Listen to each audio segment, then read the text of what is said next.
Bien, hoy vamos a conversar algunos aspectos de una patología que es relativamente frecuente en sistema nervioso, que es el paciente que tiene trastorno severo del estado de conciencia, ya sea estupor o coma, específicamente coma, ¿ya? Entonces, hay que tratar de describir estas cosas, para lo cual primero describiremos lo que conocemos como estado de conciencia, que es muy difícil definirlo. Sin embargo, consideraremos el estado de conciencia como el estado en el cual un sujeto, una persona se da cuenta de uno mismo y sus relaciones con el ambiente. Ahí decimos, ese tipo, esa persona, ese sujeto está consciente. Entonces, un sujeto que está consciente tiene la capacidad de entender y la capacidad de responder. Todo esto está regulado por estructuras que se encuentran en la parte profunda del cerebro y en contacto y en conexión con los hemisferios cerebrales, que es lo que veremos ahorita. La conciencia, el estado de conciencia tiene dos componentes. Un componente que es el despertar y estado de alerta, es aquel que vemos al paciente y da la impresión del sujeto de estar dormido o estar despierto. Es el estado primario, más primitivo, del mantenimiento del estado de conciencia. Y el segundo aspecto es el contenido, la cognición, mediante el cual el sujeto puede comunicarse con el medio ambiente, con el exterior. Entonces, hay dos estructuras, una primaria, que es el estado de alerta, el despertar, controlada por estructuras del tronco cerebral. Y la otra, que es el contenido de la conciencia, que es controlada por los hemisferios cerebrales, por la corteza cerebral. Así tenemos, por ejemplo, el despertar y estado de alerta está controlado por estructuras que están en el tronco cerebral, específicamente por neurotransmisores, por sustancias que están allí, sobre todo núcleos de serotonina, de noradrenalina, de acetilcolina. Estas estructuras están acá, núcleos muy pequeñitos en toda la estructura del tronco cerebral. Y el contenido y aquí esto está muy relacionado con la sustancia reticular activadora ascendente, la cual a su vez se conecta con los hemisferios cerebrales, con la corteza cerebral, para mantener un adecuado contenido de conciencia, la cognición de la conciencia. ¿Ya? Entonces, eso es más o menos la estructura que tiene que ver con el mantenimiento de un adecuado estado de conciencia.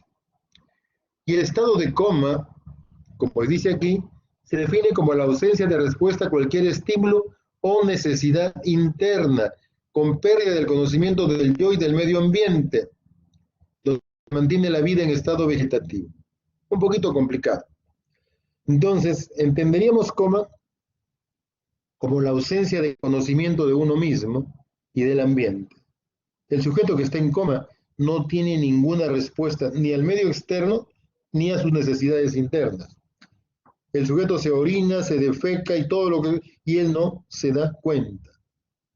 Cuando hay estructuras de la médula espinal o del tronco cerebral afectadas, ante un estímulo, por ejemplo, ante un dolor muy severo o ante una necesidad interna, pueden responder produciendo una descarga vegetativa, por ejemplo, produciendo un vómito, una diarrea, o puede orinarse el sujeto ante una situación de ese tipo. Son las únicas respuestas muy primarias, muy vegetativas que pueden existir en un paciente cuando el estado de coma es muy severo.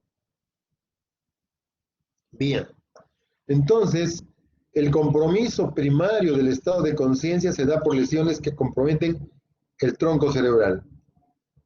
Y las alteraciones de la cognición son por compromiso fundamentalmente de los hemisferios cerebrales. Bien, ahora vamos a ver esta definición. Dice, coma es la ausencia total del conocimiento de uno mismo y del ambiente. Vayamos ya específicamente a este tema. El estado de coma es una emergencia, como digo yo. En este momento, Los pacientes generalmente llegan a la emergencia, son traídos pocas veces por los familiares, generalmente los trae la policía, los bomberos, los amigos o alguien muy caritativo que encontró a la gente en la calle y lo trae. Habitualmente lo que uno hace cuando un paciente de estas características es llamar a la policía o a los bomberos. Ellos son los que traen el paciente al hospital.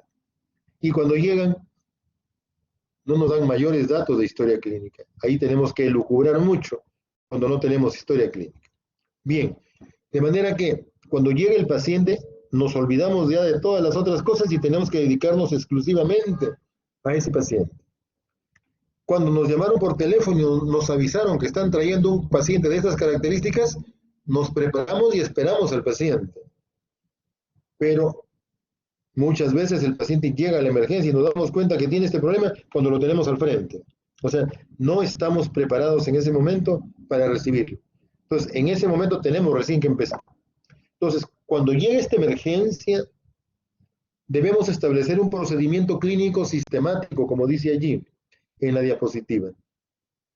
Recogemos información, le preguntamos a quién lo trae, ¿qué le pasó al señor? Mientras tanto, se ejecutan maniobras terapéuticas específicas. ¿Para qué? Para mantener intactas las funciones vitales, para mantener, perdón, en buenas condiciones las funciones vitales. La idea es que las funciones vitales se mantengan lo mejor posible para evitar que el daño que tiene el paciente aumente o se produzca un nuevo daño al sistema nervioso. Entonces, la idea de este procedimiento clínico sistemático es que primero tenemos que ver las funciones vitales del paciente cómo están. Y una vez que vimos que el paciente ventila bien, que su presión arterial está bien, que no está chocado, le preguntamos, ¿y qué le pasó? O le preguntamos simultáneamente. ¿Ya? Entonces es muy importante primero la sobrevida del paciente. Bien. Entonces, decíamos hace un rato que hay una estructura primaria, primitiva, que se encarga del mantenimiento del estado de conciencia, que está ubicada en el tronco cerebral. Y una estructura que es más nueva, que se encarga del estado de la comunicación con el medio ambiente. Entonces, ¿el estado de coma puede producirse por alteración de los hemisferios cerebrales? Claro que sí. Tienen que estar alterados los dos. Uno solo no produce coma. ¿Y qué lesiones? Múltiples. Traumatismos, isquemias, intoxicaciones, tumores, hemorragias, diferentes manifestaciones clínicas pueden producir algún grado de coma en el paciente. Entonces, se altera esto, ambos hemisferios, hay una afectación difusa o multifocal de la corteza cerebral. Para que el paciente tenga coma, se alteran los hemisferios cerebrales los dos, y tiene que haber un compromiso difuso de ambos hemisferios cerebrales, o multifocal, como dice ahí. Eso es cuando hay lesión de hemisferio, pero también se puede alterar el tronco cerebral, la sustancia reticular, tempranamente. Por ejemplo, por anomalías metabólicas, por intoxicación. Y esta es la forma más frecuente. Y al alterarse estas estructuras del tronco cerebral, se va a afectar la sustancia reticular activadora ascendente. El paciente tiene un tipo de coma mucho más severo que aquel que tiene lesionado los hemisferios. Entonces, ambos, la lesión hemisférica o la lesión de tronco, nos llevan a un estadio de coma en el paciente. Bien, entonces, ¿cuál es la estrategia diagnóstica de un paciente que tiene trastorno de conciencia tipo estupor y coma? Lo primero, cualquiera sea la patología, es la historia clínica del paciente, la anamnesis. Segundo, el examen clínico. Y aquí el examen clínico está separado, como examen neurológico y examen físico. No tiene por qué estar separado, simplemente por motivo didáctico lo separamos, nada más. Porque el organismo tiene múltiples sistemas, múltiples partes. Por ejemplo, tiene corazón, tiene pulmones, riñón, piel, y todo eso estudia junto. Y no tiene también tiene cerebro, tiene el sistema nervioso. No tenemos por qué separarlo, tiene que estar junto igual que el resto. Entonces, el examen clínico es examen físico general y examen neurológico. Estos dos me sirven para hacer mi diagnóstico de localización. La historia clínica o la anamnesis me sirve fundamentalmente para hacer mi diagnóstico de causa de enfermedad. En el diagnóstico diferencial me ayudan los estudios de laboratorio. Vamos con cada uno de ellos. La historia clínica es lo más importante del proceso diagnóstico. Cuando mejor historia clínica tenemos, mejores posibilidades diagnósticas vamos a lograr. Sin embargo, en esta patología, con mucha frecuencia, tenemos muy pocos datos de historia clínica. ¿Qué pasó? Que la persona que trae al paciente lo ha visto en el último momento, que estuvo con trastorno de conciencia. No conoce la historia del paciente, porque no es su familiar, no es un allegado, es alguien que lo encontró. ¿Ya? Así más o menos es la mayoría de veces como ocurre. De manera que nos quedamos con dificultad para obtener la historia clínica.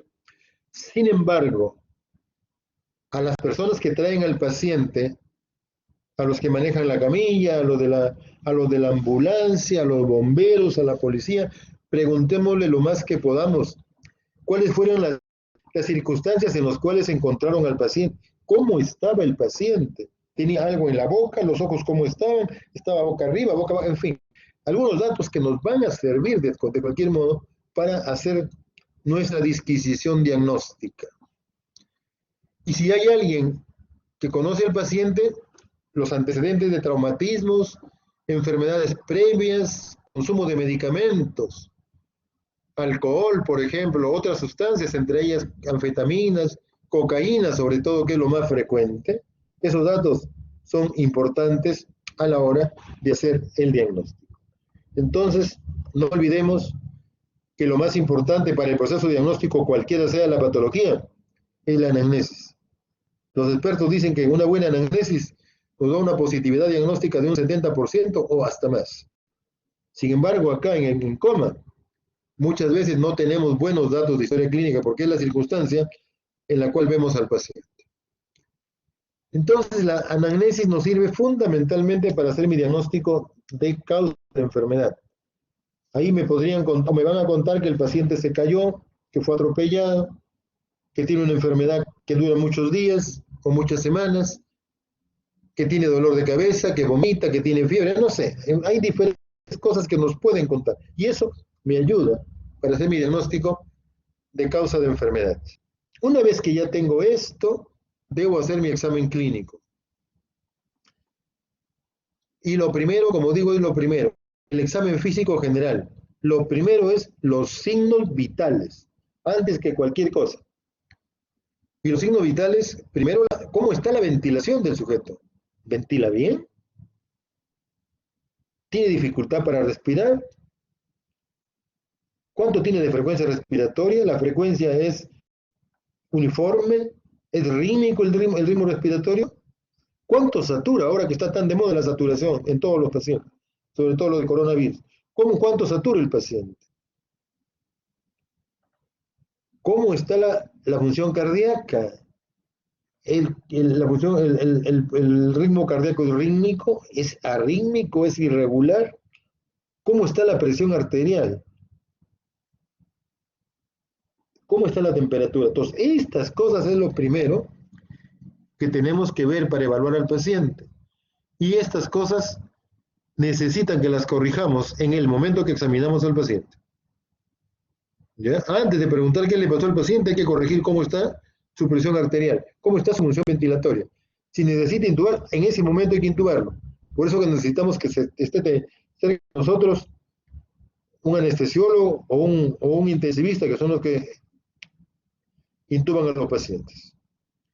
Luego seguimos un examen muy rápido de la piel, muy rápido, en busca de traumatismos, huellas de traumatismos, huellas de punturas, por ejemplo, el sujeto puede ser un sujeto que se haya intoxicado, que esté drogado, que haya consumido alguna droga y se haya colocado vía parenteral, y por ese modo está así.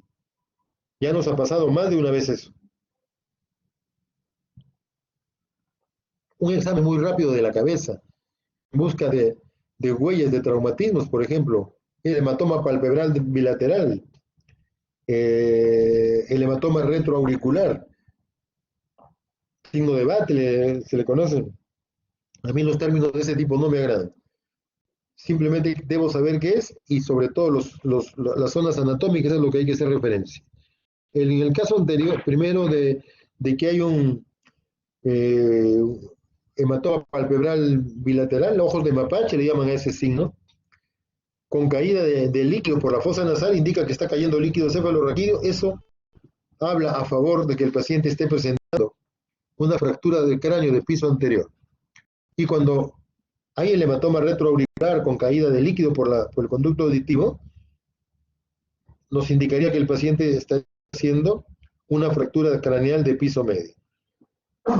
Todas estas cosas son importantes que las hagamos. Y esto necesita un poquito de destreza, un poquito de rapidez para actuar. Necesita un poquito de rapidez para actuar porque mucho, 10 minutos para hacer un examen físico general al paciente, es mucho, mucho menos tiempo nos lleva. Y cuando tenemos práctica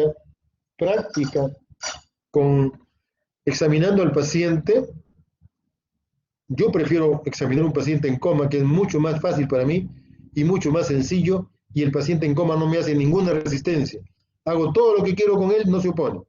En cambio, el paciente que está despierto no quiere que le quitemos la ropa, que aquí, que acá, que le molesta, que le duele. Y no sé. El paciente en coma no ofrece ninguna resistencia. Y en un paciente en coma me demoro mucho menos de la mitad que en un paciente despierto. ¿Ya? Entonces, simplemente es cuestión de empezar a hacer las cosas y tener un poquito de práctica examinando al paciente. Bien, rigidez de nuca. Para que un paciente tenga rigidez de nuca es muy importante que esté lúcido, que esté despierto, que sienta dolor. Para que se produzca la rigidez de nuca tiene que haber dolor. El paciente en coma no siente dolor. De manera que la rigidez de nuca no me va a ayudar mucho, salvo que sea una hemorragia muy grande a nivel del tronco cerebral, a nivel del cerebelo, que va a inundar esa zona de la meninge cervical, y ahí sí va a haber rigidez de nuca, salvo en esa situación. Si no, no nos va a ayudar mucho. Así esta referencia, porque para buscar rigidez de nuca tenemos que tener un poquito de experiencia cuando se trata de un paciente en coma. No sabemos qué le ha pasado al paciente. Pudo haber sufrido un traumatismo y recién nos estamos enterando. Puede que haya sufrido un traumatismo en el cuello y de repente tiene lesionado el cuello, tiene un traumatismo en el cuello. Y en ese momento el paciente no tiene lesionada la médula espinal. Pero yo al moverle el cuello, al buscar rigidez de nuca, puedo mover el cuello, puedo mover las vértebras y los bordes de la fractura, si es que se busca fractura, se van a portar como si fueran una hoja de bisturí y pueden cortar la médula espinal cervical. Y el paciente, al comprometerse la médula espinal cervical, va a ser cuadriparesia, va a ser cuadriplegia. Tenemos que evitar eso. Así que tener mucho cuidado con esto. Un examen rápido de tórax, abdomen y extremidades. Es importante. A veces el paciente se nos está chocando y tiene un hematoma pulmonar. Está sangrando por el pulmón. Está sangrando del riñón. Tiene un hematoma retroperitoneal. El vaso está sangrando y no nos hemos dado cuenta. De repente está aumentando de volumen el muslo, la pierna, y está sangrando una vena femoral. Entonces tenemos que tener mucho cuidado. El examen general tiene que ser rápido y muy preciso, ¿ya? Porque el paciente se nos puede ir, se nos puede chocar, se nos está comprometiendo severamente por lesiones a ese nivel y nosotros no nos hemos dado cuenta. Y si nos vamos de frente a examinar las cosas que tienen que ver con el sistema nervioso, nos olvidamos de esto, muy importante. Entonces, esto es lo primero. Y luego ya viene el examen del sistema nervioso, específicamente el llamado examen general. Y por último, en cuanto a esto, el estudio el examen del aliento. ¿Cómo huele el aliento del alcohólico? Pues, ¿no? El aliento del cetoacidótico, del urémico. Puede ayudarnos. No, no es una gran ayuda, pero algo tenemos, sobre todo cuando no tenemos mayores datos de historia clínica. Luego tenemos la exploración neurológica. Uno, la observación del paciente. Llegamos y vemos en la emergencia o en la sala de hospitalización cómo está el paciente. Vemos un paciente que da la impresión de estar dormidito y que tiene periodos en que abre los ojos como si estuviera despierto. Ese paciente muy probablemente tiene un coma por lesión hemisférica bilateral. El pronóstico no es tan malo. O podemos tener otro paciente al otro extremo. Un paciente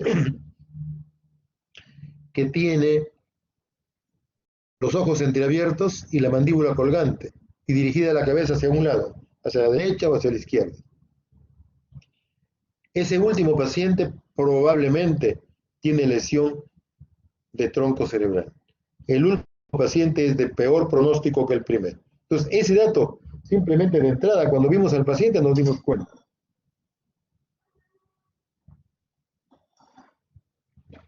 Luego tenemos que precisar el nivel de inconsciencia que tiene el paciente. Estamos hablando de un paciente en coma, pero ahorita vamos a precisar los estadios de la alteración de la conciencia. Cualquiera de nosotros en este momento está completamente consciente, está despierto, está alerta, está orientado en tiempo, en espacio, persona, ustedes escuchando, viendo, yo hablando y nos estamos comunicando. O sea, nosotros tenemos un buen estado de conciencia. Entonces decimos despierto, alerta, orientado, listo. Por algún motivo tenemos un paciente, por ejemplo, un paciente que tiene hipoglicemia, un paciente que tiene diabetes, perdón, que ocurre a veces, un paciente que tiene diabetes, que usa insulina, es un joven, un estudiante de medicina de 23 años, que esto que les cuento es real, esto no lo estoy inventando, ocurrió hace mucho tiempo en el hospital. La historia, dependiendo cómo estemos de tiempo, se las cuento al final. Pero un muchacho de 23 años que usa insulina y nadie sabe, por supuesto, porque él no quiere que nadie sepa, pues sus compañeros. Y como muchos, ustedes no creo, porque ya no ocurre tanto, pero antiguamente los estudiantes de medicina veníamos de fuera de Lima. Éramos de un sitio, de otro, de más allá, de por acá. Y muchos vivían en una pensión.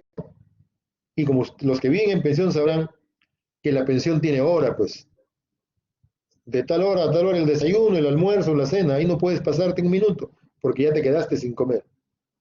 Y muchos de los estudiantes de aquella época, no sé de ahora, pero no sé de repente también, pero aquella época, muchos no nos sobraban el dinero.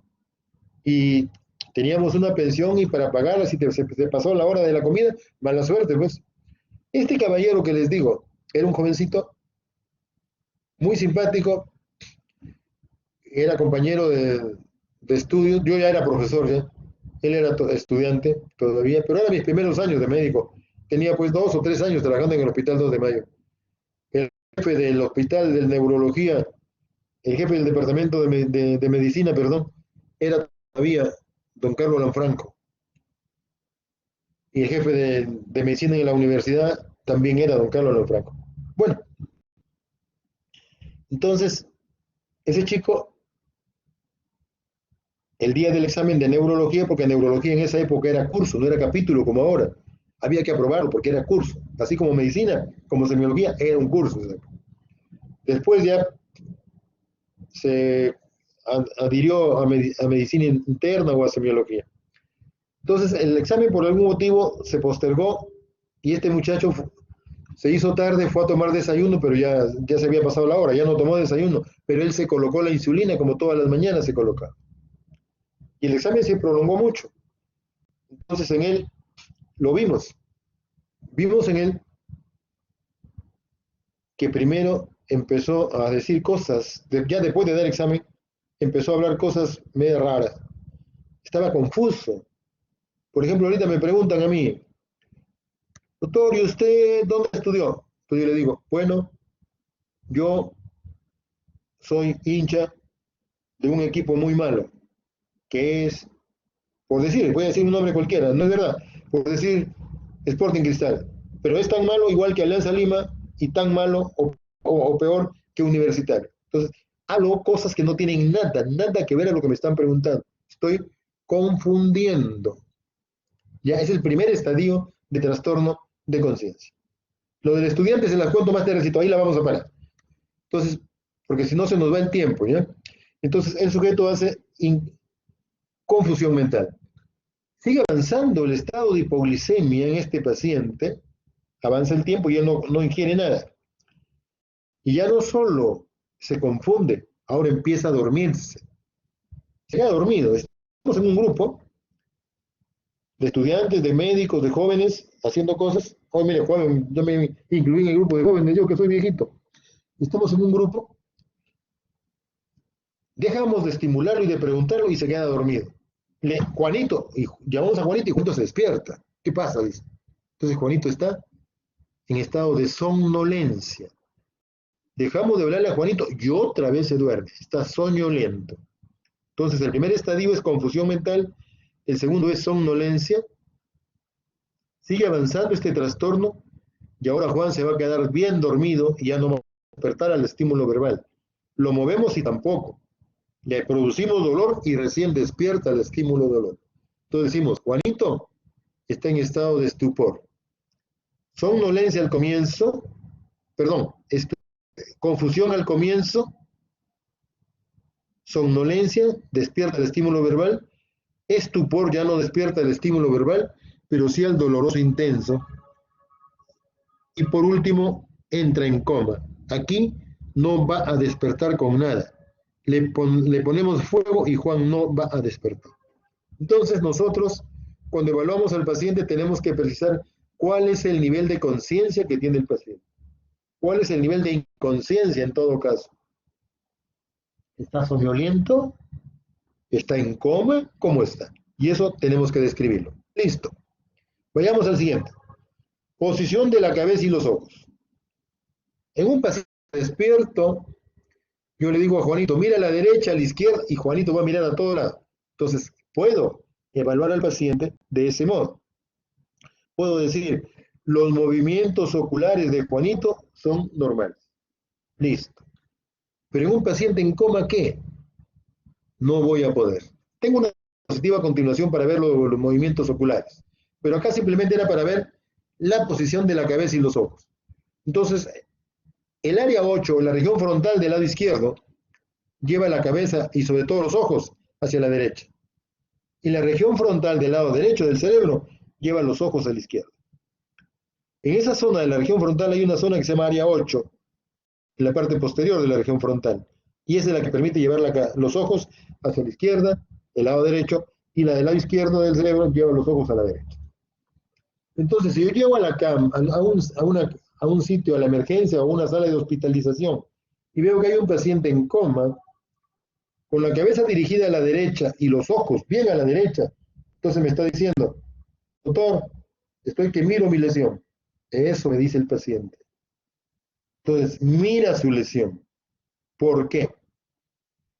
Porque el lado izquierdo del cerebro mira para la derecha. Los ojos del paciente están dirigidos a la derecha. Entonces, el lado izquierdo del cerebro mira hacia la derecha. Y el lado derecho del cerebro mira a la izquierda. Como debe haber un equilibrio, los ojos están dirigidos hacia adelante. Entonces, se afectó el lado derecho del cerebro y no puede mirar a la izquierda. Entonces, solamente actúa el lado izquierdo que está mirando permanentemente el lado derecho. Entonces decimos, la lesión está en la región frontal del lado derecho. Ahí está el paciente que mira y dice, doctor, yo estoy que miro mi lesión. Lado derecho. No olvidemos eso. Campos visuales y fundoscopía, muy importante el campo visual. Pero para poder hacer el campo visual, necesitamos que el paciente esté despierto para poder hacer la prueba de la amenaza y una serie de cosas. O para podernos comunicar con él, es indispensable que esté despierto. El campo visual no lo puedo evaluar con un paciente en coma. Pero el fondo del ojo sí. El fondo del ojo es importante que aprendamos. Desgraciadamente ahora no podemos hacerlo. Porque el fondo de ojo, en el fondo de ojo pegamos la cabeza del que examina a la cabeza del paciente. Y eso en este momento no se puede. Bien. Para respiración, pupilas, movimientos extraoculares, respuestas motoras, para eso tengo una diapositiva para cada uno. A ver, veamos eso.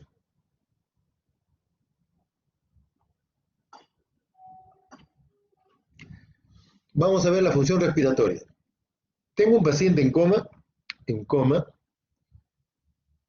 por lesión hemisférica bilateral. ¿Cómo respira? Normal, como cualquiera de nosotros. Se dice respiración normal o apneica. Un buen ritmo y buena profundidad respiratoria. Entonces, eso es por lesión hemisférica bilateral. Pero ahora tengo un paciente que tiene lesión aquí, en diencéfalo, entre tálamo y hipotálamo, aquí está comprometido. Entonces, en ese caso, va a ocurrir esto que está aquí. Aparece una respiración periódica en que hay un periodo de apnea, progresivamente va incrementándose el ritmo, la frecuencia respiratoria, llega a un máximo y empieza a bajar. Periodo de apnea y se repite el ciclo. Apnea y se repite el ciclo. Esta respiración periódica es conocida como respiración de Cheyne-Stokes. Eso es característico de lesión diencefálica. ¿Listo? Ahora, tengo una lesión en la parte alta de tronco, en mesencéfalo. Aquí va a estar la lesión. Entonces, el paciente va a tener este trastorno respiratorio. Una respiración rápida, un ritmo muy rápido y ruidosa. La hiperventilación neurógena central, así se llama. Así, continuamente. Hiperventilación neurógena central es característico de lesión mesencefálica. Ahora voy a tener una lesión en protuberancia, aquí, en la protuberancia, alta y baja. En protuberancia alta aparece este trastorno. Inspira, se detiene, expira, apnea. Inspira, se detiene, expira, apnea. Es otro tipo de respiración periódica conocida como apneústica a ciclo largo. Respiración apneústica a ciclo largo es característico de lesión protuberancial. O tenemos otro trastorno por lesión a nivel de la protuberancia baja, de varios, inspira, expira rápido, apnea, inspira, o sea, rápido, frecuencia respiratoria aumentada durante un periodo corto, apnea, y se repite este trastorno. Este es respiración apneústica a ciclo corto. Arriba, ciclo largo, y acá ciclo corto. Y por último, acá, aquí, tenemos un trastorno, va a comprometer el bulbo. Aquí, el sujeto tiene un patrón respiratorio completamente irregular, en ritmo, en intensidad respiratoria, en todo. Ya completamente irregular, conocido con el nombre de ataxia respiratoria. Esto es ataxia respiratoria. Entonces, si resumimos, diencéfalo, Cheyne-Stokes. Mesencéfalo, hiperventilación neurógena central. Apneústica, a ciclo largo, protuberancia superior. A ciclo corto, protuberancia inferior.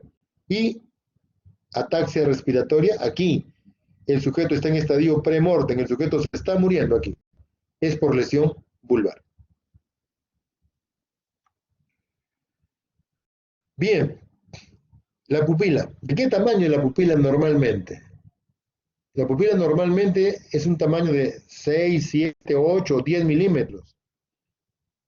Me van a decir 3 milímetros. No, señor. Lo que pasa es que la pupila, si la evaluamos en un ambiente donde hay mucha luz, va a estar contraída. Va a tener 3 milímetros, 2 milímetros. Pero la pupila debe evaluarse en un ambiente tenue, en un ambiente de que hay poca luz. De manera que ahí vamos a ver en su tamaño real. Entonces, estimulamos la pupila, con la luz de la pupila se va a contraer.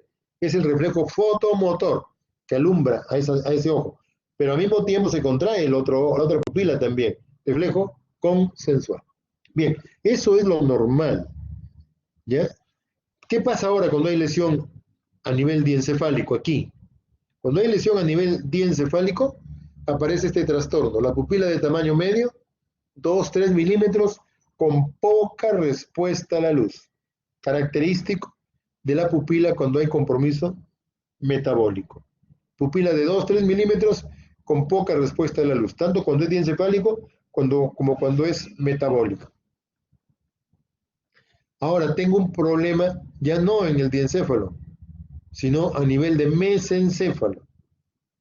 Como recuerdan ustedes, en el mesencéfalo hay dos núcleos vegetativos. Uno de ellos muy importante, que es el núcleo parasimpático. Parasimpático. A ver, para no olvidarnos, ¿cómo son los ojos del gato? Grandes. Se dice que el gato, los ojos del gato son simpáticos. Listo. Simpático es dilatado, grande, y parasimpático lo opuesto, pequeño. Bien, entonces, en el mesencéfalo tengo además otro núcleo pequeñito que tiene poca función, que es un núcleo simpático, ¿no? Es un núcleo simpático que tiene una función de producir cierta dilatación en la pupila. Ya ese núcleo se encarga de producir el llamado síndrome de Horner. Bien, ¿qué pasa cuando hay lesión a nivel mesencefálico? Cuando hay lesión a nivel mesencefálico, se bloquean los núcleos parasimpáticos. Y al bloquear los núcleos parasimpáticos, entonces la pupila se va a dilatar, se va a poner grande, y cuando le estimulo, no hay respuesta. O sea, pupila midriática bilateral sin respuesta a la luz. Cuando es compromiso mesencefálico. Y si bajo un poquito más, aquí tengo la protuberancia. La pupila está pequeñísima, aquí ve, en punta de alfiler, así se dice. Punta de alfiler sin respuesta a la luz. Entonces resumo, pupila diencefálica de tamaño medio con poca respuesta a la luz, igual que la pupila metabólica. Mesencéfalo, pupila midriática sin respuesta a la luz. Protuberancia, pupila miótica pequeña sin respuesta a la luz. Bien, acá necesito un poquito de atención para esto, ¿ya? Entonces examinamos a una persona que está totalmente consciente, que lleva los ojos para un lado, para otro, está despierto. Entonces yo digo, Pedro tiene lesión en el recto externo porque no puede llevar el ojo hacia afuera. O tiene lesión en el recto interno porque no puede llevar hacia adentro el ojo del lado derecho. Listo. Pero en un paciente en coma no puedo decir eso. En un paciente en coma tengo que ver cosas, yo buscar mecanismos que me permitan indirectamente decir el paciente tiene o no tiene lesión. Así que con un paciente en coma utilizamos las maniobras óculovestibulares, óculocefálicas o las maniobras óculovestibulares. ¿Qué son óculovestibulares? Examino el oído del paciente, el conducto auditivo, que esté permeable, que no tenga secreciones, que no haya procesos infecciosos, y entonces un poco de agua almaceno en una jeringa, agua pero helada, con hielo, no fría, helada. Y eso lleno la jeringa de unos 20-30 centímetros cúbicos, tiene que ser un depósito un poquito grande, conecto el émbolo de la jeringa, esta zona de la jeringa lo conecto con esa goma de la venoclisis, y la venoclisis la introduzco aquí en el conducto auditivo, esa goma de la venoclisis, y le inyecto agua helada, aquí, agua con hielo, aquí, al conducto auditivo externo. Después de un periodo de latencia, más o menos de unos 15 segundos, 20 segundos, hay una desviación sostenida de los ojos hacia la parte que estimula, hacia el ojo estimulado. Una desviación sostenida de los ojos. No es nistagmo esto, es desviación sostenida de los ojos hacia la zona. En el ojo izquierdo, en el oído izquierdo, perdón, me pongo en agua helada, después de un periodo de latencia, mis ojos dirigidos hacia la izquierda. ¿Ya? Eso es la respuesta fisiológica. Eso es lo normal. Eso me indica que no hay lesión de tronco cerebral. En las maniobras óculocefálicas, yo le llevo la cabeza a la derecha, el paciente lleva los ojos a la izquierda. Le llevo la cabeza a la izquierda y el paciente lleva los ojos a la derecha. Estas maniobras se le hacen también al paciente que tiene trastorno de conciencia. Son las óculocefálicas, en que yo le muevo la cabeza, y las óculovestibulares. Cuando hay esta respuesta que llevo la cabeza a la derecha y los ojos a la izquierda, o la cabeza a la izquierda y los ojos a la derecha, esto me indica que no hay lesión de tronco cerebral. ¿Ya? Agua helada a la derecha, desviación sostenida de los ojos hacia ese lado. Agua helada a la izquierda, desviación sostenida de los ojos hacia ese lado, me dice, no hay lesión de tronco cerebral. Bien, ahora vamos a ver cuando hay lesión de tronco cerebral. cuando se compromete la parte media de protuberancia, la cintilla longitudinal media, o fascículo longitudinal medio, o FLM, como dice ahí, o CLM. Óculo vestibular, que es la más fácil. Le pongo agua helada acá y los ojos deben ir así los dos. Pero el recto externo derecho funciona, el recto interno no, está paralizado acá. ¿Qué pasó? ¿Qué pasa aquí para que los dos ojos vayan juntos? Viene el ojo derecho y aquí se estimula la sustancia reticular, perdón, se estimula el fascículo longitudinal medio y jala el recto interno y va con la mirada conjugada. Entonces, ¿acá qué pasó? El ojo derecho viene para acá, pero está lesionado el fascículo longitudinal medio del lado derecho, de manera que no hay cómo jalar el recto interno hacia la derecha. Eso me está diciendo aquí. Agua helada a la izquierda, el ojo izquierdo responde al recto externo, pero como hay lesión en el fascículo longitudinal medio del lado izquierdo, no puede llevar el ojo derecho hacia adentro. Esto es característico de la oftalmoplegia internuclear, que se presenta con frecuencia en la esclerosis múltiple. Entonces, esto me está indicando que hay lesión protuberancial que afecta la sustancia, que afecta el fascículo longitudinal medio. Después estas óculos-cefálicas. Le llevo el ojo a la derecha, la cabeza a la derecha y el ojo izquierdo responde, el derecho no. ¿Qué pasó? Lesión aquí del fascículo longitudinal medio que impide llevar el recto externo hacia adentro. Le llevo la cabeza a la izquierda, el ojo derecho va a la derecha, el izquierdo está paralizado. Lesión del fascículo longitudinal medio de aquí que impide llevar el recto interno hacia la derecha. Listo. Entonces, eso me indica lesión de tronco cerebral. Y por último, cuando hay lesión de tronco cerebral bajo, lesión vulvar.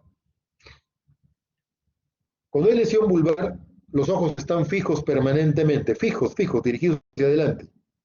Si le movemos la cabeza al paciente para la derecha, para la izquierda, para arriba, para abajo, no hay ninguna respuesta. Los ojos están permanentemente dirigidos hacia adelante. Eso se llama el signo de los ojos de muñeca. Le llevo la cabeza a la derecha y los ojos fijos. A la izquierda, los ojos fijos. Agua helada en el lado derecho, no dirige los ojos hacia la derecha, están fijos. Agua helada en el lado izquierdo, ojos fijos. Esto se conoce como signo de los ojos de muñeca. Bien. Tengo un paciente con lesión hemisférica bilateral, entonces tiene parálisis de un miembro o de los dos. Al paciente despierto, le hablo, le digo cosas y él responde. Al paciente en coma no me responde nada. De manera que yo debo hacer maniobras con las cuales busco la respuesta del paciente. Debo estimularle zonas que le produzcan dolor. La zona de emergencia del trigémino, en la parte superior. Aquí también emerge la parte media del trigémino, en la segunda rama. Aquí, con este lapicero, con este lápiz, que está tan común el lápiz ahora, estimulamos el lecho unguial. Apretamos el lecho unguial y eso duele, pues. La zona retroesternal, preesternal, estimulamos. Entonces, de este modo yo busco la respuesta en el paciente, haciéndole doler. Bien. Ahora voy a tener un paciente, esta figura, la número B, que tiene una lesión acá en esto negro, lesión diencefálica también. ¿Qué pasa si tiene lesión diencefálica? Si tiene lesión diencefálica va a haber este trastorno que estamos viendo aquí. Extensión anormal del miembro inferior, flexión anormal del superior. Extensión anormal del miembro inferior, flexión anormal del superior. Entonces, extensión anormal de ambos miembros inferiores. Flexión anormal de miembro superior. Esto se conoce como rigidez de decorticación, que indica que la lesión está comprometiendo diencéfalo. Rigidez de decorticación. Ahora tengo otro paciente que está con compromiso a nivel mesencefálico, arriba. Ese paciente tiene extensión anormal de miembros inferiores y extensión anormal de los superiores. Esto es rigidez de descerebración. Este es peor pronóstico que la lesión en diencéfalo. Entonces, decorticación, miren ustedes, es extensión anormal en ambos, de celebración también. Pero acá en decorticación es flexión anormal y acá es extensión anormal de miembros inferiores. Ambas patologías, ambos trastornos son de mal pronóstico, los dos, pero peores rigidez de descerebración. Y por último, tengo un paciente que tiene lesión vulvar. Acá este hombre, acá, tiene una lesión en el bulbo. Cuando hay lesión ahí, ya no tiene ninguna función. Flacidez total tiene este hombre. Este paciente está muriéndose. Está en estadio premórtem. Bien, escala de coma de Glasgow, que muy posiblemente ustedes la conocen. La escala de Glasgow evalúa tres aspectos: respuesta ocular, respuesta motora y respuesta verbal. La respuesta ocular nos da una puntuación de 1 a 4. 4, nosotros ahorita mirando, haciendo cosas, en fin. Ninguna respuesta en un paciente en coma severo, 1. 2, el paciente abre los ojos al estímulo doloroso intenso, está en estupor. 3, el paciente abre los ojos al estímulo verbal, está soñoliento. Entonces, miren, esa es la forma como le damos el puntaje. Respuesta motora, de 1 cuando no hay ninguna respuesta a 6. Nosotros ahorita moviéndonos, caminando, haciendo cosas en forma espontánea. 5 cuando localice el dolor. Simplemente retira el dolor. Perdón, me estoy confundiendo. 5 cuando localiza. Se despierta y le dice, levanta la mano que te dejó doler, y levanta la mano, o mueve la mano. 3 cuando retira el dolor. Solamente responde al dolor. Hay 3. 4, ya mucho más severo, rigidez de decorticación, lesión a nivel diencefálico. 5, descerebración, rigidez, lesión vulvar. Y por último, cuando no hay ninguna respuesta, 2 puntos. Perdón, voy a repetir, creo que me equivoqué. 6, espontáneamente, cualquiera de nosotros. 5, que localice el dolor. 4, lo retira ante el dolor. O sea, retira cuando le hacemos un estímulo nocivo. 3, cuando hay rigidez de decorticación, lesión diencefálica. 2, lesión a nivel mesencefálico, descerebración. Y 1, no hay ninguna respuesta. Respuesta verbal. Nosotros comunicándonos, hablando 5 puntos. 1, ninguna respuesta. 4 puntos, confuso. Le preguntamos algo y él nos contesta otra cosa. Está confundido. 3, respuestas inadecuadas. Le preguntamos cómo está y él se acuerda de nuestra familia. ¿Por qué eso ocurre? 2, sonidos incomprensibles. Ni se entiende lo que dice, gutural, la mente habla. Y 1, cuando no hay ninguna respuesta. En las mejores condiciones, cualquiera de nosotros ahora, 15 puntos. En las peores, un coma muy severo, 3 puntos. Bien, acá lo vamos a pasar un poquito rápido, que son hernias cerebrales.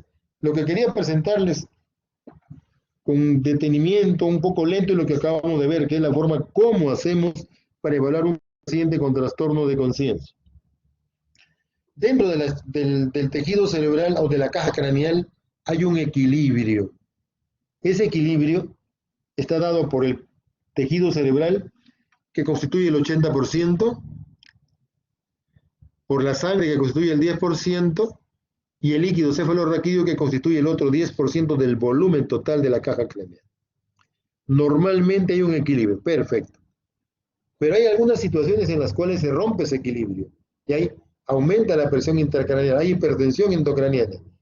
Y eso puede ser producido por dificultad en la circulación del líquido, por hidrocefalia, o por aumento del tejido cerebral. Y al aumentar, lo que más frecuente son las hernias. La hernia central, la hernia del uncus, sulfaxial, amígdalas, en fin, ya veremos a ver. Aquí tenemos una presión determinada en el tejido cerebral, normal, pero acá tenemos algo que está aumentando la presión en la parte superior, media de la región frontal. Entonces aquí está el cuerpo calloso es desplazado hacia el otro lado, produciendo la hernia del cíngulo, o la hernia sulfaxial. O acá tenemos una masa grande que está ocupando el lóbulo temporal, frontotemporal, parietal, y miren acá el hipocampo. ¿Dónde está el hipocampo? Aquí está el hipocampo. Está empujando.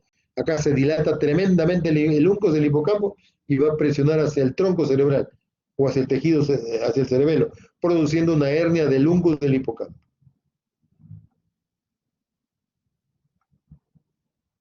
Bien, tenemos hernia del cíngulo subfacial, diencefálica, hernia uncal, transtentorial, una serie de trastornos de hernias dentro del tejido cerebral.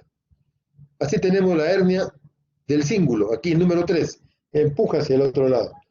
Dice, lesión que comprime el hemisferio cerebral contra la hoz del cerebro. La hoz del cerebro está aquí. Entonces empuja el cerebro y lo comprime contra la hoz del cerebro. Esto altera la circulación del cíngulo, compromete las arterias pericallosas y perimerjonales. Todas ellas se comprimen contra la hoz del cerebro y eso produce trastornos moderados a severos. Así tenemos, cuando hay un aumento considerable en la presión, se produce desplazamiento hacia diencéfalo, como si fuera una lesión que ocupe espacio. Y esta lesión generalmente es una lesión a nivel subcortical que compromete ganglios basales, se empuja hacia allá y hacia el diencéfalo. La pineal, que debe estar en la línea media, que está calcificada, es desplazada hacia un lado o hacia el otro, dependiendo dónde esté la presión aumentada. Cuando pedimos una tomografía y hay imagen que ocupa espacio y que hay hipertensión endocraniana, la imagen que vemos nos puede servir para más o menos determinar el estado de conciencia del paciente. Así que cuando una lesión desplaza de 0 a 3 milímetros, el sujeto todavía está alerta. Cuando desplaza de 3 a 5 milímetros en la tomografía, el sujeto está en somnolencia. Cuando desplaza de 6 a 8 milímetros, está en estupor. Y cuando desplaza más de 9 milímetros, está en coma. Y cuando más desplazamiento, más severo el estado del paciente. ¿Ya?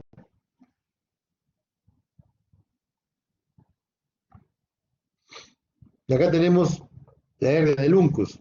Tenemos con cierta frecuencia un hematoma epidural acá.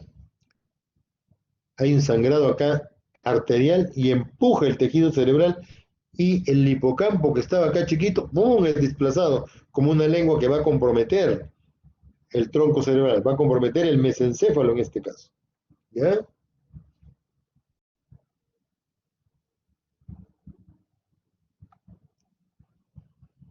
El signo clave, se dice por ahí, cuando estamos ante una hernia del uncus del hipocampo, ¿cuál es?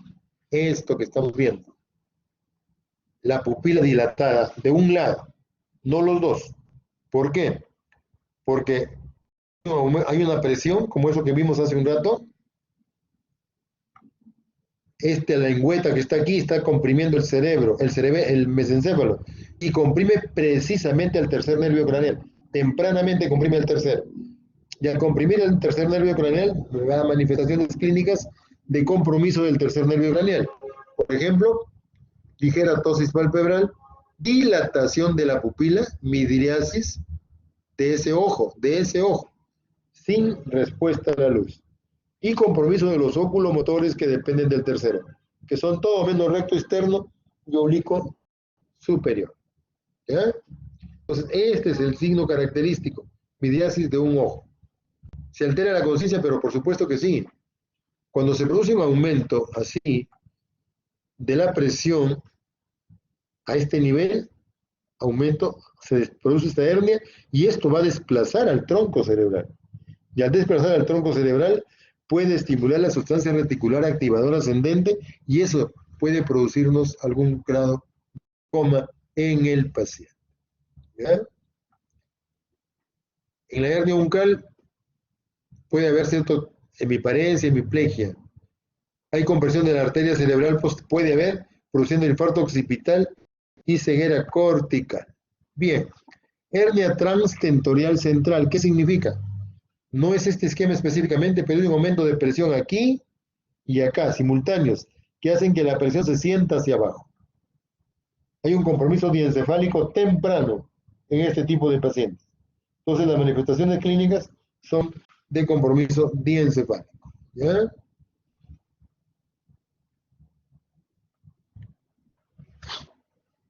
En esta hernia transtentoral central, dice, el mesencéfalo puede ser desplazado de la hendidura de la tienda por una lesión con efecto de masa que impacta sobre la superficie, produciendo el llamado síndrome de Parinot. ¿Qué es eso? El sujeto tiene dificultad para los movimientos de verticalización. Puede mirar hacia abajo, llevar los ojos hacia abajo, pero no puede llevar hacia arriba.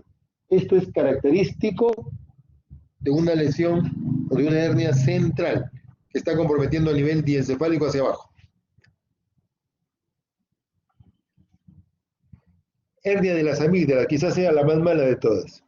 Aquí en el cerebelo tenemos la amígdala cerebelosa, esta que está aquí. Cuando hay una lesión acá que ocupa espacio, esta amígdala se va hacia adelante.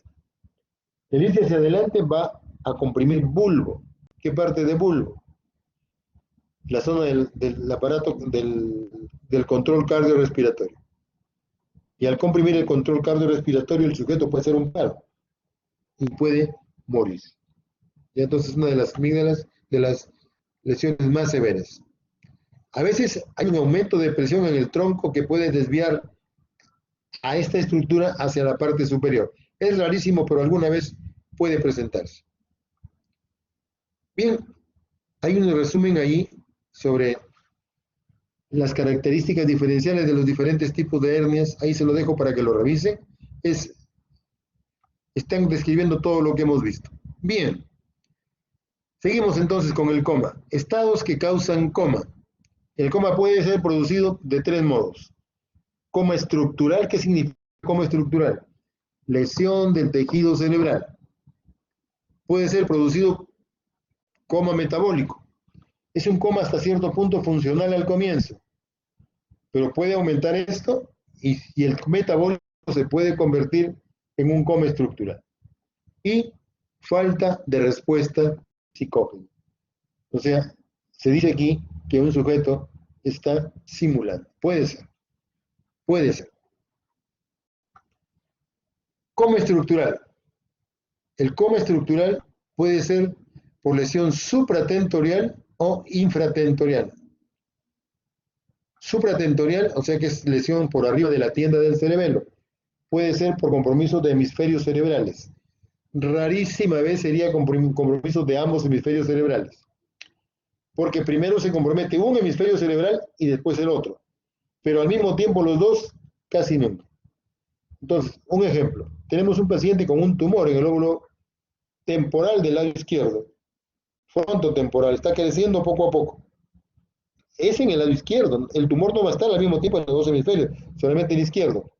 Llega un momento que esta compresión, este aumento de volumen, esta zona que ocupa espacio, va a comprimir hacia el otro lado.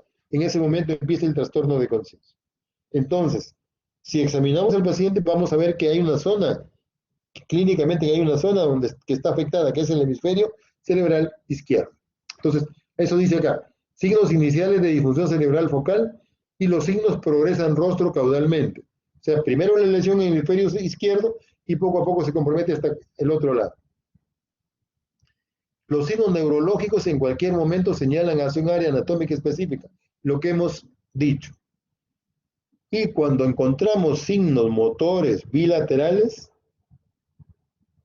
son asimétricos siempre, casi siempre. Primero fue en un lado y luego fue en el otro. Rarísima vez son simétricos, los signos motores y o sensitivos. Coma por lesión subtentorial. En el supratentorial, aquí arriba, en el primero, que se instala en el cerebro, el coma se instala poco a poco, porque primero un hemisferio y luego el otro. A diferencia de cuando es una lesión subtentorial, el coma se instala rápidamente, incluso puede ser brusco. Tengo un paciente con una lesión protuberancial, una hemorragia, un hematoma, y se instala bruscamente. Tengo un paciente con una lesión cerebelosa, neoplásica o hemorragia, que se comporta como un hematoma, me comprime el tronco cerebral y me puede dar un estado de coma que se instala rápidamente. Es compromiso rápido, cuando es subtentorial. La otra cosa, hay una historia de disfunción previa del tronco cerebral. ¿Y qué pasa si hay disfunción previa del tronco cerebral? En el tronco cerebral hay estructuras que son de él y nada más que de él. ¿Qué son?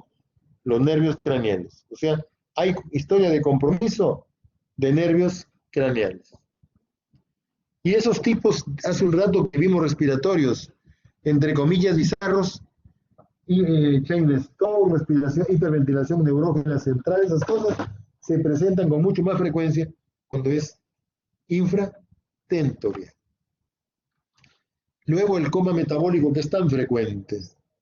Aquí el trastorno de conciencia es poco a poco, lento, que puede ser pues, en pocos días, o puede ser en horas, o puede ser algunas veces muy rápido, no tan lento, en varios minutos.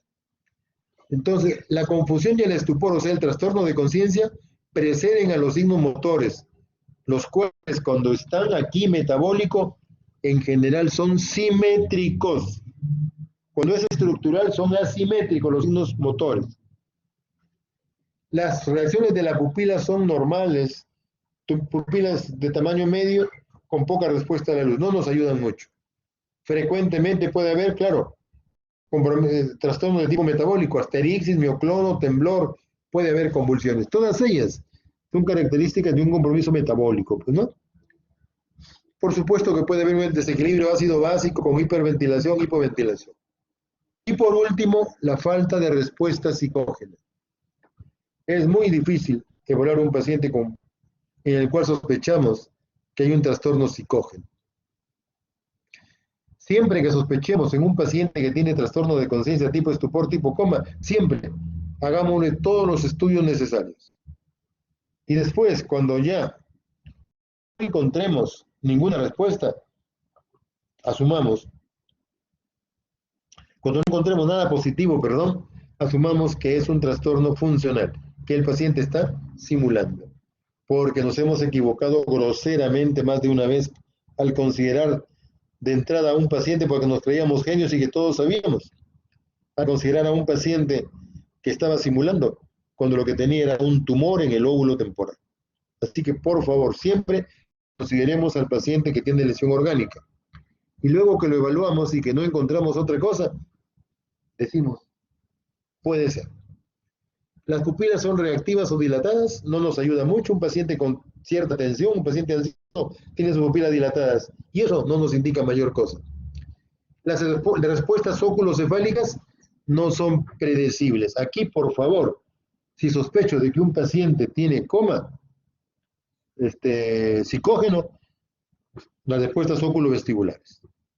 Ahí, las respuestas óculovestibulares son para el paciente que tiene coma. Le pongo agua helada y él desvía los ojos hacia la zona que estimula. Pero si el paciente está despierto, hago eso, le produzco un tremendo vómito con mucho vértigo, mucha inestabilidad. Yo produzco eso.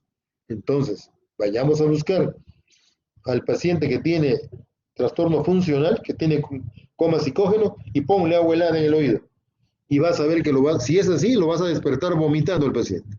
Es una de las maneras con las cuales precisamos el diagnóstico en este tipo de pacientes.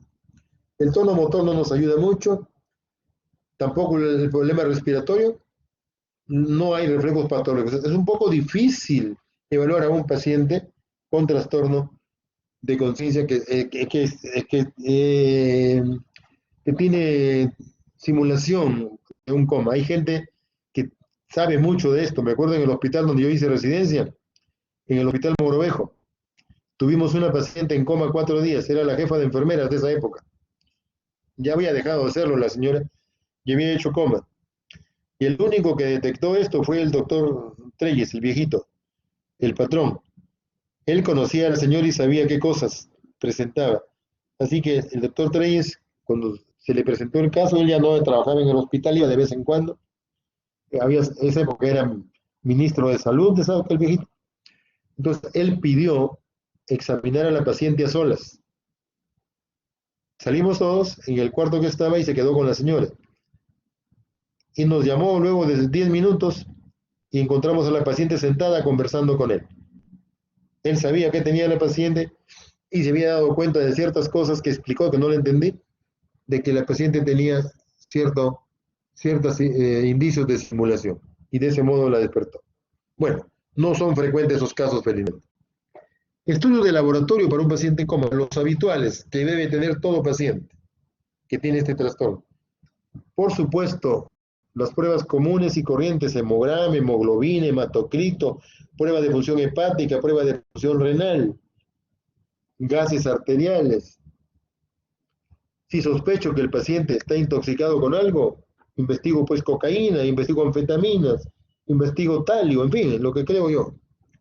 Y algunos estudios especiales, tomografía, resonancia magnética, angiografía, depende de lo que tenga clínicamente el paciente. Y cuando hay un compromiso severo del estado de conciencia y el paciente casi está en muerte cerebral, ahí me ayuda el electroencefalograma, que me va a determinar si el paciente tiene o no función cerebral. Lo mismo la angiografía me ayuda para eso. Bien, algunas exploraciones complementarias, que es lo mismo que hemos visto en la diapositiva anterior. El tratamiento, las medidas terapéuticas inmediatas, tratamiento de la causa, medidas generales, tratamiento del edema cerebral e hipertensión endocranial. Vamos viendo cada cosa. Medidas terapéuticas inmediatas, como para todo. Establecer una buena vía aérea, indispensable. Colocarle un buen catéter intravenoso y obtener las muestras de sangre de lo que conversamos hace un ratito. Y lo primero que le vamos a colocar es tiamina. Tiamina 100 miligramos intravenoso. Antes de colocarle dextrosa, antes de colocarle líquido, que sea tiamina. Porque si sale el paciente de esto, no hemos colocado tiamina previamente, y es un paciente desnutrido, probablemente le hagamos una encefalopatía de Wernicke-Korsakoff. Entonces, tiamina 100 miligramos intravenoso, destroza el 50%, si es que hay, regularmente nunca tenemos. Nosotros tenemos destroza al 33%, le colocamos 70, 80 centímetros cúbicos de destroza al 33 intravenoso. Y si sospechamos que el sujeto está intoxicado con opiáceos, que no es frecuente en nuestro medio, se recomienda naloxona 0.4 miligramos intravenoso cada 5, cada 10 minutos. Entre nosotros esto no es frecuente. Tratamiento de procesos específicos. Por lesión encefálica primaria, traumatismos, infecciones vasculares, o sea, dependiendo del proceso es que se recomienda el tratamiento. Debido a enfermedades sistémicas, encefalopatías metabólicas frecuentes, hipóxicas más o menos, tóxicos sí, causas físicas, deficiencia en menor proporción y falta de respuesta psicógena. Hay diferentes etiologías. Medidas generales. Circulación, ventilación, piel, ya lo que hemos estado venido diciendo en todo el transcurso de esta tarde. Circulación, la presión del paciente debe estar lo más adecuada posible. Debe haber una adecuada perfusión cerebral, miocárdica y renal y monitorización cardíaca. No olvidemos que el paciente en coma puede tener cierto grado de edema cerebral. Y colocarle el líquido que él necesita, no mucho. Y en lo posible, líquido con tonicidad parecida al plasma. Dextrosa sola no nos ayuda mucho. Mejor sería solución salina o cloruro de sodio al 9/1000, que tiene una mejor tonicidad. Porque si el paciente tiene edema cerebral y le doy agüita sola, le voy a aumentar el edema cerebral y el pronóstico empeora. ¿Ya? Entonces, la adecuada perfusión cerebral es indispensable. Adecuada oxigenación y prevenir infecciones, aspiración e hipercapnia en la ventilación. Colocarlo en decúbito lateral y ahora tan de moda decúbito ventral. Con esto del COVID, la mayoría de pacientes que entramos a las salas nos encontramos boca abajo. Es un poco incómodo, pero nos ayuda. En decúbito lateral, quitar los dientes que no son de él. Un dispositivo orofaringio corto hay que colocárselo, preferible. A través de eso se pueden succionar secreciones. Si necesita un tubo endotraqueal, hay que colocárselo. Si necesita intubarlo, hay que intubarlo. Si necesita traqueostomía, hay que hacerlo. No postergar las cosas en el paciente porque es nuestro amigo, nuestro familiar. Esos pacientes se nos complican cuando hacemos esas cosas. Cambios posturales cada 1 a 2 horas, cojines en prominencias óseas. La idea es evitar las escaras que son tan frecuentes, tan frecuentes. Ahora con el COVID, que los pacientes demoran mucho tiempo en el hospital, hay muchas escaras que se están produciendo. El cuidado genitourinario, evitando de que más adelante se produzcan cálculos renales, cálculos urinarios, un colector externo, si fuera uno de 3 vías mejor, para irrigación continua de 0,25% de ácido acético, eso para evitar la formación de coágulos que pueden producir más adelante. Al comienzo, la nutrición intravenosa, cuando más pronto la nutrición enteral, que es bien cara, pero de todas maneras se trata del bienestar del paciente. Impedir lesiones en córneas, paciente con los ojos cerrados, gotitas de metilcelulosa permanente. Preferible es colocar al paciente que duerma con los ojos cerrados para evitar las lesiones a nivel corneal. Inquietud y agitación. Aquí mucho cuidado con esto. Cuando los pacientes están saliendo del estado de coma, pueden ponerse agitados, intranquilos. Y si le colocamos una benzodiazepina, vamos a dormir al paciente. Y lo dormimos ¿por qué? Porque el medicamento o es efecto de la enfermedad. Así que recomendamos no utilizar benzodiazepinas. Se recomienda utilizar un neuroléptico o una butirofenona. El neuroléptico o la butirofenona le quita la locura al paciente, pero no lo duerme, no lo adormece. Eso nos va bastante bien.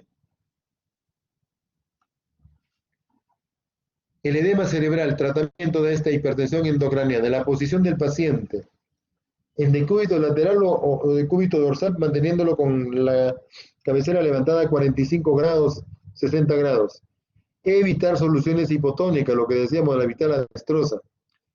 Hiperventilación, si es un paciente que estoy sospechando que tiene edema cerebral, un agente hiperosmolar como manitol me ayudaría. Le damos de entrada al paciente medio gramo o 1 gramo por kilo de peso endovenoso, stop, lento, y luego le doy 1 a 2 gramos por kilo de peso dividido en dosis cada 4 horas, o sea, 6 veces al día. ¿Ya? Si tiene el paciente pesa 70 kilos, le doy 70 o 140 miligramos. El frasco de 1 litro de manitol es al 20%, o sea, tiene 200 gramos el frasco. Te doy un poquito menos de un frasco para 24 horas. Pero de entrada le di 0,5 más o menos a 1 gramo. Le doy de entrada, le doy más o menos 300 a 400 centímetros cúbicos en bolo. Está. Si el paciente requiere corticoides, se lo doy, si no, ¿para qué? Y el único edema que me ayuda para el corticoide es el edema producido por el tumor cerebral. Los otros edemas no tienen mayor efecto. Si a pesar de que el paciente, estoy haciendo todas las medidas convenientes y el paciente no mejora, sigue con trastorno severo, entonces se recomienda, por los pacientes que están, por ejemplo, que están muy agitados, que están convulsionando, que están en estatus epiléptico, se recomienda el coma barbitúrico. No es el caso de estos pacientes. El coma barbitúrico es un coma que lo hacen los anestesiólogos utilizando este tipo de sustancias y lo duermen al paciente para evitar mayor compromiso metabólico. La cirugía, en caso de que haya hidrocefalia, se recomienda una derivación ventrículo-peritoneal. Y estas diapositivas son para recordar simplemente lo que hemos pasado ya. Medidas generales: permeabilización de la vía aérea, saturación 92% de oxígeno, mayor de 92, menos de 92, el paciente tiene que estar muy cerquita al cuidado intensivo. Oxigenoterapia al 30% de fío, no respiración espontánea o GLAGO menor de 8, intubación. GLAGO de 8 menos, hay que intubar al paciente. Acá son algunos fármacos que cuando se sospecha, por ejemplo, si yo sospecho en un paciente que tiene intoxicación por opiáceos, probablemente tenga trastorno de conciencia, las pupilas estén pequeñas y depresión respiratoria. Entonces, se recomienda la naloxona. Si un paciente que está desnutrido con trastorno del sistema con trastorno de conciencia, probablemente es alcohólico o tiene enfermedad crónica, tiamina, lo que decíamos hace un rato. Flumazenil es un medicamento que se utiliza cuando se sospecha de una intoxicación por benzodiazepinas. Nosotros no usamos eso. Glucosa hipertónica, disminución del estado de alerta con hipoglicemia confirmada mediante tira reactiva. Hacemos orinar al paciente y le tenemos orina al paciente y mediante la tira reactiva vemos cómo está la glucosa. Y si hay hipoglicemia, se recomienda glucosa de tipo hipertónica. Fisostigmina, cuando el paciente ha intentado suicidarse y probablemente con antidepresivos, con tricíclicos, que antiguamente era frecuente, ahora mucho menos. Por ejemplo, amitriptilina. Entonces, a veces pacientes que se toman 20, 40, 50 tabletas de amitriptilina. Entonces, se recomienda fisostigmina. Bien. Ahí están las dosis: naloxona 0.01 a 0.03 miligramos por kilo, tiamina 100 miligramos intravenoso intramuscular, flumazenil, la glucosa hipertónica, la fisostigmina. Eso queda ahí en sus diapositivas. Para el edema, dexametasona, como les digo, no se usa en cualquier sujeto. Se usa en aquellos que tienen edema parecido al edema que produce el tumor cerebral. Dexametasona de gramos intravenoso y luego 4 intravenoso cada 6 horas. Mire que dice acá bien clarito. Siempre que la causa del tumor se asocie, la causa del coma se asocia a tumor cerebral. Si no, no tiene sentido. Y es espectacular, cuando utilizamos corticoide en el tumor cerebral, el paciente mejora mucho, pero un tiempo pues también, porque ahí vuelve a crecer el tumor, vuelve a edematizarse el tumor, perdón. Mannitol al 20%, lo que decíamos, en 20 minutos, utilizar cuando se apresa deterioro rostro caudal y continuar con 0,25 por kilo cada 4 horas, más o menos 1.5 miligramos en 24 horas. Furosemida también ayuda en caso de edema cerebral. Evitar soluciones hipotónicas y glucosa pura. Eso aumenta el edema cerebral y el paciente se va a comprometer mucho más. Tratamiento anticonvulsivante, diazepam, clonazepam, ya lo que revisamos el otro día, y cetoacidosis. Bien, chicos, ¿alguna pregunta? ¿Hay preguntas? Doctor, Dime. sobre el caso del paciente con hipoglicémico que iba a contarnos. Ya. Ya. Ese muchacho era el año, ¿cuánto tiempo? A ver, más o menos 24 años, 25 años hace. Yo tenía pocos años trabajando en el hospital. Esa época me dedicaba a la universidad 80% y 20% al trabajo del hospital. Actualmente no es así. Actualmente me dedico a investigación 80%. A la universidad me dedico 20% y al hospital nada. Actualmente voy un ratito a hacer... Bueno, yo asisto al hospital a pesar de que tengo 63 años, asisto al hospital casi todos los días. Con las medidas necesarias porque se necesita hacer cosas en el hospital. Soy una especie de consultor. Hay en neurología, hay problemas en punto, nos llaman, yo contesto y les ayudo. Así en diferentes sitios. Y aparte hago consulta por teléfono. Esa época, estaba todo el día en el hospital yo. Recuerdo que era un día sábado, en la noche, tenía a mi hijo que tenía pues menos de un año. Y estaba descansando cerca de las 12 de la noche cuando mi esposa dice, el teléfono del hospital, ¿qué?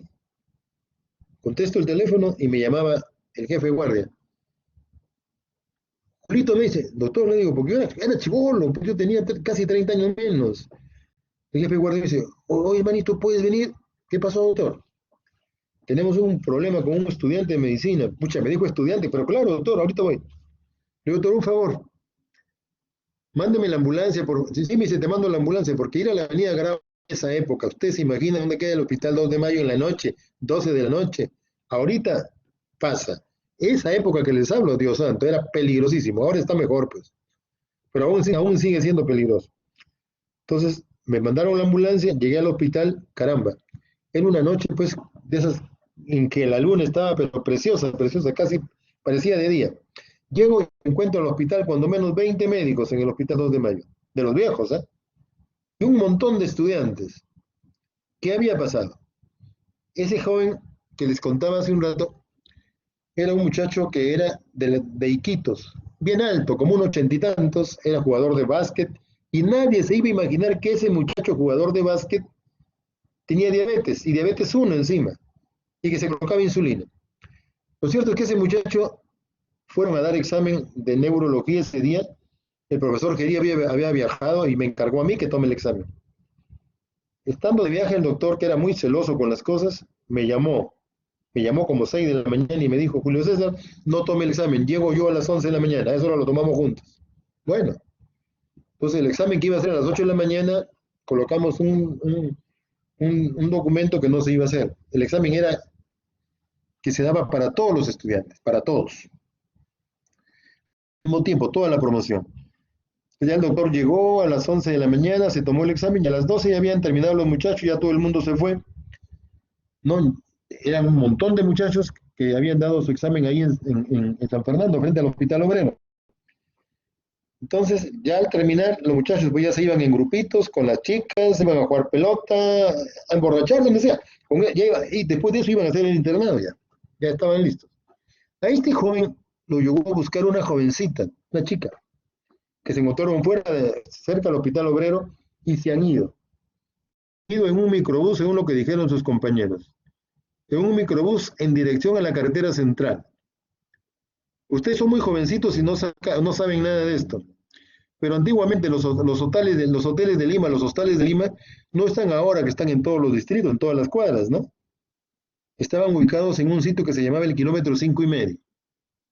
Ahí estaban todos los hostales para ir a entretenerse un rato los muchachos, pues, ¿no? Entonces, hacia allá se fue este muchacho, con esta señorita. Lo cierto es que hay datos muy confusos porque la chica no la encontramos. Ellos han llegado a un local, a un local en este motel, alrededor de las 3 de la tarde, 2:30, 3 de la tarde, según lo que calcula la gente. Dicen que este muchacho cuando llegó estaba medio raro y se acostó en la cama un rato y la chica entró al baño y la chica se demoró en el baño. El muchacho se acostó en la cama, se quitó la camisa y se acostó un rato en la cama y cuando la muchacha sale, lo encuentra dormido. Miren, lo encontró dormido, intentó despertarlo y el muchacho quería y no quería despertar. Qué raro, me dice la chica, lo que habían ido y mira, empezó a dormirse. Entonces la chica quiso despertarlo y ya no pudo despertarlo. El muchacho estaba probablemente ya más que somnolencia. Estaba haciendo cierto grado de estupor. ¿Qué creen que hizo la muchacha? Lo que hizo es, lo dejó en el hotel y se fue. Se fue y lo dejó. Y lo curioso es que nadie la vio salir. Cuando estos caballeros, estos jovencitos llegaron al hostal le dijeron al dueño, señor, por favor, a las 6 de la tarde nos pasa la voz. Por si acaso nos dormimos, nos pasa la voz. Bueno, el señor entonces, a las 6 de la tarde, esto ha sido 3:30, 4 de la tarde. A las 6 de la tarde, ido tocó la puerta y no respondieron. Tocó la puerta insistentemente y no le respondieron. Algo raro, dijo. Entonces, ellos tienen otra llave y él abrió la puerta. Dice que lo encontró al muchacho tirado en la cama, respirando muy feo, respiraba muy ruidoso, y buscó a la jovencita y no estuvo, debajo de la cama en el baño. Qué raro, algo pasó aquí mal, dijo. Entonces lo que ha hecho este señor, con muy buen criterio, llamó a la policía. La policía llegó en un rato y lo llevaron al muchacho, lo cogieron y se lo llevaron al hospital 2 de mayo, la carretera central y 2 de mayo. Bien, han llegado al hospital de 2 de mayo en el peor momento que puede llegar un paciente. ¿Cuál es ese peor momento? El cambio de guardia, 7 de la noche. Los que se van del sábado están contentos y los que llegan lamentándose que tienen que ir a pasarse toda la noche en el hospital. Bueno, entonces llega el muchacho en ese momento y la policía lo llevó y no tenía ningún dato de historia clínica. NN. Y era un muchacho que era bien alto y fuerte, era como un 85 de talla, que con las justas entraba en el carro, en el patrullero que lo llevaron. Bueno, entonces llega el nuevo grupo de internos y en ese momento que llega el nuevo grupo de internos, están los chicos ya empezando a examinar al paciente y uno de los internos lo reconoce. Oye, está la chapa, pues todos nos conocemos por chapa cuando somos estudiantes, ¿sabes? No tenemos nombre en ese momento, todos tenemos chapas. Entonces, el nombre, la chapa de este chico, oye, sí, entonces los muchachos que eran compañeros de la universidad, entonces le pasaron la voz al jefe de guardia. Y el jefe de guardia era José Sánchez, un profesor de la universidad. Entonces, José Sánchez, ¿qué pasó? Entonces, inmediatamente lo llevaron, le hicieron, en ese momento le hicieron una glicemia. Y José era endocrinólogo precisamente. Tenía 15 miligramos por ciento de glucosa. 15, imagínense. ¿Cuántas horas con 15 miligramos? Bueno, a partir de ese momento el Hospital 2 de Mayo vivió para este muchacho, ¿no? Se le hizo una prueba, se le hizo otra, se le hizo otra. Estaba de guardia uno de los residentes de neurología y dijo, doctor, está muy severamente, pero entonces dijo, bueno, de los médicos, ¿quién está? A Julio, llámenlo a Julio. Él siempre colabora. Bueno, me llamaron, yo fui. Estaba el profesor Garmendia cuando yo llegué y me dice, Julio, por favor, este chico tal, tal, tal, quiero que lo evalúes. Ya, doctor, entré a verlo. Doctor, ¿va a entrar conmigo? No, no, me dijo, anda tú solo. Entré y salí con una cara, según lo que me cuentan. ¿Qué tiene? Doctor, este paciente está en muerte cerebral. ¿Qué? Sí, muerte cerebral. Está loco, me dijo el doctor, doctor, vamos. Me acompañó el doctor Garmendia, no tenía respuestas oculocefálicas, no tenía respuestas oculovestibulares, no tenía reflejo corneal, no tenía reflejo nauseoso, no tenía reflejos óseos, tenía nada. O sea, este chico estaba en muerte cerebral.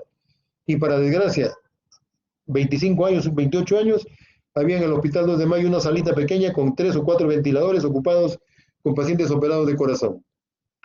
Sus compañeros de este muchacho lo estaban bolseando. Lo bolsearon 4 días seguidos, ¿eh? 4 días seguidos lo bolsearon con ambú. Se pasaban mañana, tarde, noche, madrugada. Bueno, sin darnos cuenta, vimos 6, 5 de la mañana, ya había amanecido, estaba amaneciendo. Era invierno, me acuerdo, caían unas gotitas, estaba amaneciendo. Entonces nosotros ahí creíamos que estando ahí iba a haber un milagro y se iba a despertar este chico. Bueno, ya nos retiramos, cada quien a su cita, a su casa, las indicaciones y esto. Y me dice el doctor, ¿qué hacemos, doctor? ¿Qué vamos a hacer? Esperar. O el día lunes, el domingo llegó don Carlos Lanfranco, el jefe del departamento de medicina y el jefe de medicina de la universidad, el mejor maestro que hemos visto en la historia, que yo he visto en mi vida. Caramba, ¿qué tal? ¿Qué tal? Bueno, don Carlos un poco más y nos agarra patadas a todo el mundo. Porque él decía que el chico tenía que recuperarse y que era culpa de nosotros que no se recuperaba. Don Carlos Lanfranco era el mejor maestro que hemos tenido y el que mejor sabía. Y él sabía lo que pasaba, pero en su desesperación decía esas cosas. El día martes tuvimos un conversatorio. Me hicieron a mí discutir la parte de neurología y el profesor Gerí también. La conclusión, muerte cerebral. Bueno, avísale a su mamá. ¿Qué pasaba con la historia? Este chico tenía 3 hermanas más, todas mujeres. Tenía diquitos. Su mamá lavaba ropa para que él pueda venir acá a estudiar y pueda mantenerse la familia porque el padre no estaba. Esa era la historia. Y este chico se necesitaba para que ayude al sostenimiento de los demás. Era más o menos la historia de muchas familias nuestras, muchas familias peruanas. Bueno, la señora el día martes por la tarde llegó al hospital. El miércoles en la mañana, el doctor Garmendia, que era no, ya no era jefe el doctor Lanfranco, era el jefe el doctor Garmendia, claro. El doctor Lanfranco era solamente asesor, claro, ya recuerdo. El doctor Garmendia era mi jefe doble, mi jefe en el hospital y en la universidad. Me dice, Julio, hoy día usted tiene que hablar con la madre de este chico y decirle la situación de su hijo. Doctor, digo, ¿pero qué le voy a decir? Díganle la verdad. Doctor, le voy a decir que tiene muerte cerebral su hijo, pero por supuesto. Doctor, le digo, pero esto creo que le corresponde a usted que es el jefe, ¿no? No, me dice, lo vas a hacer tú porque yo te estoy ordenando. Una de las tareas más difíciles en mi vida, chicos, decirle a su mamá que su hijo estaba muerto. Tuve que decírselo. La señora llegó ese miércoles Miércoles ha sido, miércoles en la tarde, al mediodía, por ahí. Estaba la paciente en la antigua emergencia que teníamos, la paciente llegó, doctorcito, me dice, mi hijito, ¿cómo está? Ya le expliqué, ¿y se va a recuperar? Ay, Dios. No, señora, le digo, él no se va a recuperar. ¿Por qué no se va a recuperar? Le expliqué, señora, lo que pasa es que su cerebro está comprometido severamente. Su cerebro prácticamente está muerto. Solamente funciona su corazón con esos medicamentos que se le da y respira porque sus compañeros están todo el día con esa bolsa dándole aire, dándole oxígeno. Pero si ellos dejan de hacer eso y dejamos de darle los medicamentos, su hijo ya no vive. Ya no se va a recuperar, doctorcito, no. Uy, la señora lloraba y creo que yo también, ¿eh? Porque ya ni me acuerdo, hay un momento que tengo confusión ahí, creo que yo también. Yo la tenía abrazada, la señora pues era joven, tenía 30 y tantos años, ¿no? Tenía 32, 33 años por ahí. Y la señora se abrazó a mí, caramba. Y me dice, doctorcito, entonces, ¿para qué? Pucha, ¿qué tal?